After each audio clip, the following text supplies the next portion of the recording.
Hindi bababa sa 100 na ang naitalang nasawi sa kabal na lindol sa Myanmar at sa Thailand. Sa lakas ng pagyanig, may sumulpot na sinkhole at gumuho rin ang ginagawang gusali. Nasa front ng balitang yan si Reniel Pawid.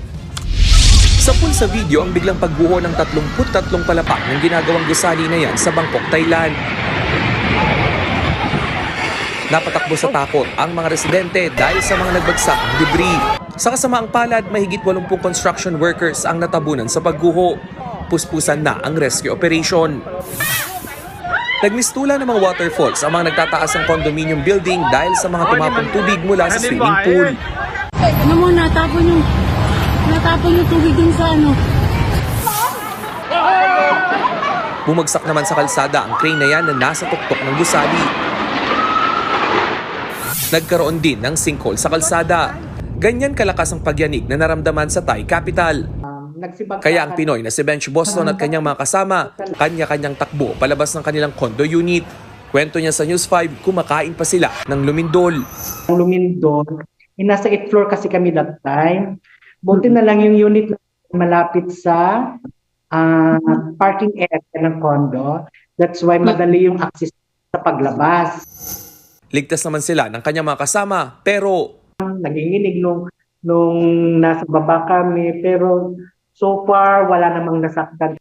Ang last na nakaramdam sila ng lindol dito sa Bangkok, sa Thailand mismo, 2011 pa daw, ma'am. Ignorante ang mga Thai ng lindol, ma'am, actually. Hindi katulad natin Pinas na parang na-immune na tayo. Dito hindi. ang iconic Old Sagaing Bridge ng Myanmar gumuho rin dahil sa parehong lindol. Yan pa naman ang tulay na nagturungtong sa mga rehiyon ng Ava at Sagaing. Pati ang kisame ng Mandalay Airport nanggiba sa lakas ng pagyanig. Isa pa sa gumuho ang residential building na yan. Habang ang mga motorista natumba sa pagyanig, ang ilan naman napatigil sa gitna ng kalsada. Ayon sa US Geological Survey o USGS, nasa Sagaing, Myanmar ang epicenter ng lindol. May lakas na magnitude 7.7 ang unang pagyanig na naitala ng 2:20 PM. Sinundan nito ng magnitude 6.8 makalipas lang ang higit 10 minuto. Nasa 10 kilometro ang lalim ng sentro ng lindol. Sa lakas niya, naramdaman ito sa mga katabing bansa, hindi lang sa Thailand kundi pati sa Yunnan, China. Sa CCTV footage na ito, kitang nagmamadali ang mga mamimili sa isang mall.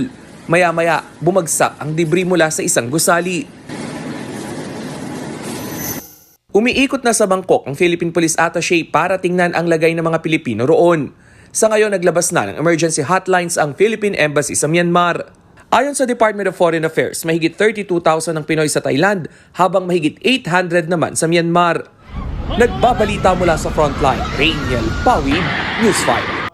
Mga kapatid, Ed Lingaw po, maging maalam at may pakialam sa mga napapanahong balita sa ating bansa. Para sa mas malalimang pagtalakay at paghimay sa mga issue at headlines, tumutok lamang at pag-subscribe sa social media pages ng News 5.